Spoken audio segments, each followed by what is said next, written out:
Muchas gracias por esta invitación a Foro Semana, la revista Dinero, que nos permite entrar en este diálogo con los conciudadanos y sobre todo estar un día en esta bella ciudad de Cartagena. De verdad que el tema de la justicia, como decía el doctor Perry, si habrá quien sepa qué es lo que hay que hacer con un tema tan delicado. A ver, partamos de una primera pregunta que nos hacemos. ¿Por qué hay que reformar la justicia? ¿Por qué es necesario darle al tema de la justicia prioridad en la agenda nacional? Hoy hemos hablado de todo: economía, controles, minería. En nuestra opinión, nada de esto tiene viabilidad si no resolvemos un problema fundamental de la convivencia, el problema de la justicia. No se puede concebir la paz y la seguridad ciudadana, el progreso del pueblo colombiano, su bienestar y su inclusión en un mundo globalizado, su triunfo frente a la corrupción, sino mediante una justicia sólida, autónoma, independiente, plural, solidaria, organizada, limpia, moderna, cumplida, sintonizada con las necesidades de los justiciables y con las exigencias del tráfico contemporáneo, que es precisamente lo que no tenemos. Con las circunstancias de los últimos tiempos, donde la corrupción generalizada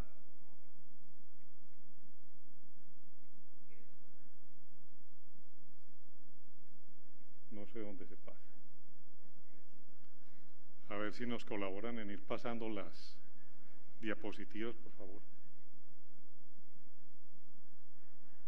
Muy bien. Con las circunstancias de los últimos tiempos, donde la corrupción generalizada invade al país, que se viene asomando incluso a miembros y exmiembros de las altas cortes, cosa que no habíamos visto, se torna necesario volver a una reflexión sobre una necesidad inaplazable en Colombia, y es realizar una reforma integral a la justicia. Ha llegado el momento de que el problema de la justicia deje de ser contemplado parcialmente como si todo se redujera a un tema de congestión judicial o de impunidad, por relevantes que sean estos temas, para contemplar otros de acentuada significación que deben tenerse en cuenta en el planteamiento de soluciones. El revolcón estructural que necesita la justicia en el país va más allá de señalar lánguidamente que es un problema ético o del componente humano en la calidad de los jueces. Pasemos un poquito hacia adelante. Otra, por favor. ¿Cuáles son las causas de la crisis en la justicia? Seguramente son muchas. Yo aquí simplemente voy a tocar algunas, de pronto hasta desilvanadas, que he obtenido en mi inventario por la experiencia que me ha tocado vivir en la Corte Suprema de Justicia y en la práctica del derecho y de la academia. Definitivamente, los cimientos de la justicia colombiana, desde la Carta Política del 91, quedaron mal estructurados, quedaron mal planteados. Miren, en Colombia tenemos ya 5 tribunales de cierre con la JEP y estamos a punto de otro porque ya quieren establecer otro tribunal para aforados. ¿Ustedes imaginan que en Estados Unidos de Norteamérica hubieran 5 cortes y no una? ¿Qué es lo que hay? ¿Cuál sería el desorden que podría presentarse? ¿Eso a qué lleva? A conflictos de competencia, a choque de trenes entre todas estas cortes. Pero fuera de eso, la Constitución del 91 estableció una politización de la rama judicial, una inseguridad jurídica, ya vamos a ver por qué, una intromisión de los jueces en las actividades administrativas del Estado. Estamos viviendo en Colombia lo que es una verdadera dictadura judicial. Los jueces se meten en el presupuesto nacional, ordenan gastos, ordenan obras. Los fundamentos de la propuesta radican en la necesidad de dar una respuesta efectiva a toda la problemática que aqueja la justicia mediante una reforma normativa de la rama judicial, acompañada de recomendaciones puntuales que faciliten la adopción de medidas urgentes y ordinarias que solucionen en breve tiempo y generen las condiciones idóneas para el adecuado desarrollo de la rama, especialmente necesario dentro del proceso de globalización que está viviendo nuestro país, aunado a las necesidades del reacomodo que exige el posconflicto. De allí la necesidad de que la política pública de justicia, además de oportuna y eficaz, sea una prioridad para el Estado, pues con ella se contribuye no solo a la unidad nacional, sino a la pacificación que tanto necesitamos. Sin justicia no va a haber paz. Convertir la justicia en prioridad del Estado, de un lado reconocen la necesidad de consolidar la seguridad jurídica, de solucionar los grandes problemas nacionales, como son la corrupción, la criminalidad organizada, el narcotráfico, el paramilitarismo. Y de otro, siendo prioridad, será una directriz que persuada a todos los sectores del país al apoyo y mejoramiento de la justicia, incluyendo a los sectores empresariales, nacionales e internacionales, que requieran además de seguridad jurídica para sus inversiones y negocios, una pronta y cumplida justicia cuando lo requieran. Planteado este propósito fundamental, me voy a referir de manera puntual a unas recomendaciones prácticas que se vienen presentando en Colombia desde todas las últimas comisiones que se han integrado en el país para reformar la justicia. Este es un tema sobrediagnosticado, pero no ha podido llevarse ninguna a cabo y ya vamos a ver por qué. A manera de presentación,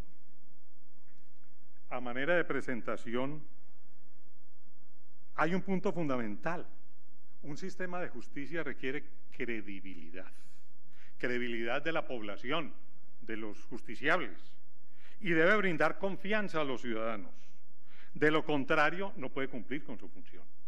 Y el problema en Colombia es que nuestro sistema en este momento no brinda confianza ni da credibilidad a los ciudadanos. No es sino consultar la opinión y la percepción que la gente tiene en este momento sobre la justicia, y está en una de sus peores épocas.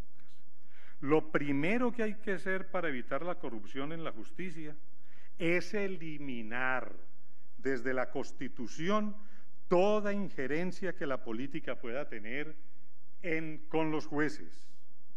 El Congreso no debe elegir magistrados. Eso lo tenemos que aprender de las altas cortes. Y las altas cortes no deben intervenir en la designación de dignatarios nacionales. En este momento las cortes intervienen en la elección del registrador, del procurador, del contralor, del auditor y del fiscal. No se puede participar por las cortes en ninguna de estas elecciones, porque es lo que ha contribuido a la politización de la justicia. Si se quiere que el Senado continúe eligiendo los magistrados de la Corte Constitucional, como lo ha venido haciendo, debemos concentrar a la Corte Constitucional únicamente en el control de exequibilidad. Porque si le damos la posibilidad de la revisión de las tutelas contra sentencias judiciales de las otras cortes, pues viene el político que apoyó al magistrado para su elección a pedir contraprestaciones, y por eso es que hemos visto lo que ha pasado con esa revisión. El contacto de la política con la justicia siempre es negativo. No debe presentarse esa cadena intercalada de favores del yo te elijo y tú me eliges. Vamos entonces a lo que debe ser los ejes centrales de una reforma. Esta es una lista, vamos a ver qué alcanzamos a desarrollar en el tiempo que nos conceden para esta exposición. Empecemos con el primero. Quiero enfocarme en el tema del fortalecimiento del acceso a la administración de justicia por parte de todos los ciudadanos. Nada hemos hecho por la libertad, nada hemos hecho por la democracia en esta república que lleva 200 años, si todo ciudadano, toda persona, por pequeña que sea su causa y por escasos que sean sus recursos, no tiene acceso a la administración de justicia. La cuestión del acceso a la justicia es de carácter esencial, porque de la efectividad de la misma depende en gran parte el robustecimiento de nuestro sistema democrático y la construcción de una ciudadanía incluyente que fortalezca los derechos de la persona y que se elimine esa desigualdad de la que hablábamos. Se requiere entonces el diseño de estrategias por parte del Estado en el mejoramiento del servicio de justicia.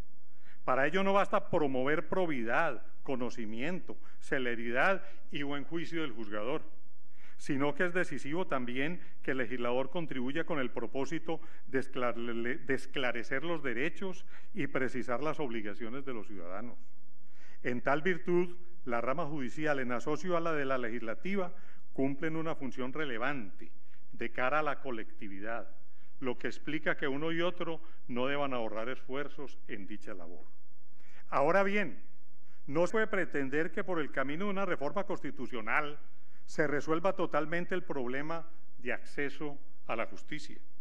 El tema de la congestión judicial, por ejemplo, tiene unas raíces más profundas que conducen, y óigase bien, a evidenciar que la justicia no parece ser una prioridad estratégica para el Estado colombiano desde hace mucho tiempo. En efecto, basta con revisar y comparar la baja participación de la rama judicial en el presupuesto nacional, frente a otros sectores como el de defensa o el de educación, así como la pérdida de participación sistemática frente al PIB. La carencia de recursos presupuestales conlleva que la oferta de justicia no crezca al mismo ritmo que la demanda de justicia. Y también hace que su infraestructura tecnológica y locativa acuse una clara obsolescencia. La conflictividad de los colombianos que se lleva a los tribunales ha aumentado, y eso es bueno. Quiere decir que no estamos resolviendo nuestros conflictos, nuestras disputas por la propia mano, sino que lo estamos llevando a los jueces. Pero son los mismos jueces de hace 20 años. Y estamos llevando más temas de matrimonio, de patrimonio, de seguros, pero los jueces siguen siendo lo mismo. La sobrecarga de trabajo de los funcionarios también genera dilación en el trámite de los procesos, que elevan los costos y los riesgos del litigio, en detrimento mayoritariamente de quienes se encuentran en condiciones económicas más vulnerables. La oferta de asistencia jurídica gratuita en el país es insuficiente en materia penal y en el campo patrimonial prácticamente no existe. Y muchas veces sin calidad, habilidad y experiencia, lo que genera posiciones privilegiadas dentro de un proceso para la parte que tiene los recursos, que puede contratar abogados expertos frente a las personas que no tienen esas posibilidades. Teniendo en cuenta todo lo anterior en este primer punto, aunado a la problemática de congestión y atraso judicial, las medidas que se tomen deben partir de la creación de un plan de modernización de la justicia en cabeza del Estado. Ese plan debe procurar la simplificación por medio de la ley de los trámites procesales. En esto ya hemos avanzado algo con la implementación de la oralidad, pero falta mucho. Nos quedamos apenas en el comienzo. Se debe también incorporar nuevas tecnologías que faciliten el trabajo de los funcionarios. Impulsar a gran escala el uso de mecanismos alternativos de solución de conflictos, como la mediación, la conciliación, el arbitramiento. Impulsar incluso la justicia informal, la justicia de paz. impulsar la solución rápida de las causas contenciosas judiciales menores o comunes que encierren un interés público y afecten un interés privado. Una justicia pronta, cumplida y accesible se logra respetando las garantías constitucionales consagradas en favor de los usuarios de la administración de la justicia. Y resulta que gran parte de la actividad, sobre todo la que maneja los derechos sociales, a la salud y a los pensionales, no cumplen con su labor. No es escaso encontrar ustedes incluso letreros en algunos centros que le exigen a la persona que si no lleva la sentencia de tutela no le reconocen el medicamento o no le hacen la intervención. Del lado de los usuarios debe existir la conciencia de evitar el uso abusivo de la justicia. Los casos del sector financiero. El sector financiero, miren ustedes, en los procesos civiles en Colombia, en el torrente, son más o menos 2 millones. Y la mitad, 1 millón, son ejecutivos del sector financiero. Es decir, tenemos a la mitad de los jueces en Colombia haciendo la persecución del cobro de pronto de un crédito mal dado o mal estudiado y que quedó en mora la persona. Hay también una congestión causada por el abuso en el ejercicio de la acción de tutela que vamos a tocar en otro punto. Pasemos del acceso a la justicia a un segundo lugar que yo quiero tocar, y es repensar la ubicación de la Fiscalía General como parte de la rama jurisdiccional. La Constitución del 91 ubicó la Fiscalía en la rama jurisdiccional y resulta que era un sistema totalmente distinto al que tenemos ahora. Era el llamado sistema inquisitorio. Hoy es un sistema acusatorio. El fiscal ya no toma prácticamente decisiones judiciales, la toman son los jueces. El fiscal es una función más administrativa, de policía judicial, de recaudar la prueba, de llevar la prueba. La responsabilidad por la eficacia en la persecución de los delincuentes debe ser del gobierno y de sus políticas públicas. En este momento está recayendo sobre los jueces, porque la Constitución dice que el fiscal hace parte de la rama jurisdiccional. La ubicación de la Fiscalía en la rama jurisdiccional perjudica la percepción de los ciudadanos sobre la administración de justicia. Hay que abrir el debate si es más conveniente que el fiscal lo designe el presidente de la República y que con él responda ante la sociedad por la eficacia de la lucha contra el crimen. A los jueces hay que dejarlos para que cumplan estrictamente la ley. Es que miren en lo que estamos en Colombia, que la Corte Suprema elige el fiscal, relativamente, tiene que elegir de una terna que manda el presidente. Entonces, indirectamente, ¿quién lo está eligiendo? El presidente. Y apenas lo elige la Corte, el fiscal se emancipa y es un punto aparte en el sistema colombiano. No le tiene que rendir cuentas a nadie. Pero si no se logra una eficaz persecución del delito, es el sistema judicial el que entra en desgracia frente a la opinión pública y frente a la percepción. Esto no puede ser así. Tenemos que darle confianza al sistema. Vamos a tener que separarlo de una vez por todas. El juzgamiento de aforados es otra cosa que está minando la credibilidad en la administración de justicia y en la percepción que la gente tiene frente a este tercer punto que vamos a tocar. Hay que suprimir, en mi opinión, el antijuicio político en el Congreso, no cambiarlo por un tribunal de aforados como lo han propuesto algunos. Se trata de una talanquera inútil que no hace otra cosa que dilatar el proceso. Es que el proceso no puede empezar hasta que el Congreso no declare la indignidad. Esto tiene razones históricas. Esto era únicamente para el presidente de la República, por la dignidad misma que implica para la nación un juzgamiento del presidente de la República. Y eso justificaba un antejuicio político. Y a eso le fuimos colgando a través de todas las reformas a los magistrados, al fiscal, al procurador. Miren hoy cómo estará mirando la sociedad colombiana, que no hemos podido encauzar a unos magistrados que faltaron a la confianza pública. El que menos puede faltar a la confianza ciudadana es el juez, y no hemos podido encauzarlos, y ahora uno que medio se estaba encauzando lo van a devolver a la comisión de acusaciones. ¿Para qué? Para hacer una estrategia ahí de dilación, de demora política, y no empieza el juzgamiento y no se le devuelve la confianza al sistema judicial. Esa talanquera no hay que cambiarla por otra. ¿Cuál tribunal de aforados? Esa talanquera lo que hay es que eliminarla y que de una vez el que faltó se vaya al juzgamiento. En este momento no hay por qué tener una talanquera de esa naturaleza.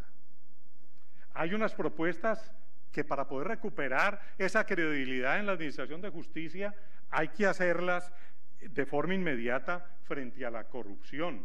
Por favor, pasemos a la siguiente ilustración, a la que ya hablamos de la corrupción. Hay unas propuestas inmediatas.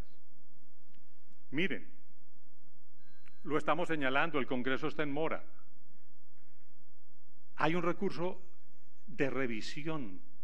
Quedó el aroma ante la sociedad colombiana de que hubo colusión en muchos procesos, sobre todo en materia penal. Y resulta que hay una acción de revisión que en 2 años ya no se pueden revisar, así haya habido colusión. Estamos insistiendo que se abra esto, que desaparezca ese periodo y que donde hubo colusión se pueda revisar, para que la gente pueda recuperar la confianza en la justicia. Hay que ampliar el recurso extraordinario de revisión para que se pueda examinar cualquier proceso donde se tenga noticia de que puede haber habido colusión o fraude, tal como lo ofrecieron los mismos magistrados y exmagistrados de la Corte en un comunicado. También se debe establecer como política en la rama judicial la rendición de cuentas en forma periódica. Ya en muchos países lo hacen y las Cortes le dan rendición de cuentas a la ciudadanía sobre lo que han hecho, sobre los tiempos. En el Consejo de Estado hay procesos hace 20 años para ser definidos. Eso no es justicia. Justicia tardía no es justicia. También debe establecerse que la morosidad y el no cumplimiento de los términos debe ser motivo de remoción del cargo del juez o del funcionario. La violación de un derecho fundamental al debido proceso por parte de funcionarios de la rama debe dar origen a una investigación disciplinaria. ¿Cómo así que le violaron el debido proceso a un ciudadano, un juez, que está obligado a hacerlo cumplir? Pues si eso sucede, hay que abrirle una investigación al juez, que es el que está faltando, porque es el primero llamado a cumplir con el debido proceso.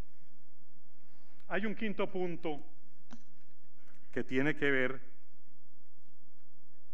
con el papel preponderante que debe cumplir la judicatura de cara a la construcción, actualización y aplicación del derecho legislado, haciendo concreta la voluntad abstracta del legislador. La judicatura redondea, precisa, complementa aquellos aspectos que, por una razón u otra, no lo fueron en el campo legislativo y permite que la justicia material se torne en una realidad tangible, con rostro humano, cívico. Me refiero concretamente a la jurisprudencia y su papel vinculante. No es que cambiemos el sistema de precedentes, nosotros no estamos en un sistema de precedentes judiciales, pero sí hay que procurar que haya una seguridad jurídica empezando por la decisión judicial, correcto. Y por eso hay que buscar que el juez se pueda apartar, pero con criterios, el juez de inferior categoría se pueda apartar, pero con razones, impulsando un cambio, pero si no da razones lógicas, debe preservar esa unidad jurisprudencial. Un sexto punto para acercarme, porque ya me tocaron una bandera, toca con lo que es la autonomía y la independencia judicial. Hemos avanzado mucho en materia de autonomía e independencia de la rama. No podemos volver a aquella época donde desde el Ejecutivo se administraba la rama judicial. Sin embargo, nos hace falta mucho por adelantar. El Consejo Superior de la Judicatura también quedó mal diseñado. No puede haber 5 señores con el tinte de magistrados administrando. Eso es para administrar justicia, pero no para administrar recursos, para administrar la rama, para administrar, hacer planes de descongestión judicial. Yo creo que eso ya también está lo suficientemente madurado. Hay que poner un Consejo Nacional de la Administración Judicial con una dirección ejecutiva fuerte para que la rama pueda cumplir cabalmente con sus empeños y con sus posibilidades. Es importante en las relaciones entre el Poder Judicial y las otras ramas del Poder Público para mantener esa independencia de los jueces. La independencia funcional debe tener en cuenta como principio la democracia, que los funcionarios que ejercen la jurisdicción están a un lado de las otras ramas del poder. En Colombia entramos desde hace rato, con todo respeto, y es un punto de reflexión, en una política equívoca, que como los jueces estaban congestionados, teníamos que pasar las funciones jurisdiccionales a los funcionarios de la rama ejecutiva. Concretamente, convertimos nuestras superintendencias en unos juzgados del circuito, y eso lo establecimos como si eso fuera lo mejor. Yo creo que las superintendencias están llamadas a unas actividades de control importantísimas, y definitivamente ya es hora de que volvamos a las funciones jurisdiccionales a quienes les corresponde.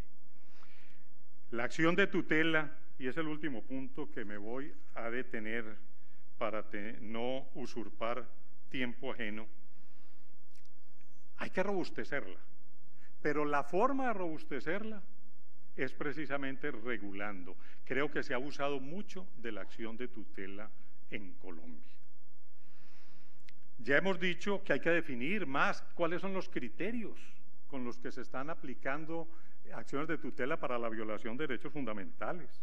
El sistema de revisión de acciones de tutela en la Corte Constitucional hay que cambiarlo, y definitivamente yo creo que el país tiene que volver a pensar que si hay tutela contra decisión judicial, esas deben ser revisadas en la misma rama, o en la justicia ordinaria o en la justicia contenciosa, pero esa revisión no puede pasar a la Corte Constitucional. ¿Quién va a hacer estas reformas? ¿Quién las va a liderar? Estamos cometiendo un error pensando que hay que consensuarlas con quienes van a ser reformados. Todos los gobiernos anteriores, cuando establecen la reforma, lo primero que dicen, vamos a consensuarlas, pero ¿cómo se les ocurre? La van a consensuar con los que hay que formar, y ahí es donde empieza el desbarajuste. Yo creo que esto necesitamos quien lidere esta reforma, un gran líder en Colombia, y ahí sabremos si hay que hacerla por el Congreso, por constituyente o por otras vías, pero hay que hacerla. El tema de la justicia, el que no puede ser mirado privativamente como un problema, sino como una extraordinaria y constructiva ocasión para fortalecer todas nuestras instituciones. Es un pilar insustituible de toda democracia. Por eso quiero cerrar, y me pones por favor la final, solo pensando en políticas públicas estables y de Estado, con el concurso y especialmente el compromiso personal e institucional de todos los habitantes, podrá hacerse realidad este anhelo, que es también el de centenares de ciudadanos que reclaman más acceso, más presencia de la justicia, más dignidad en la justicia, más independencia, más armonía, más eficacia y más resultados positivos. Sin justicia no hay esperanza, no hay presente, ni hay futuro. Muchas gracias.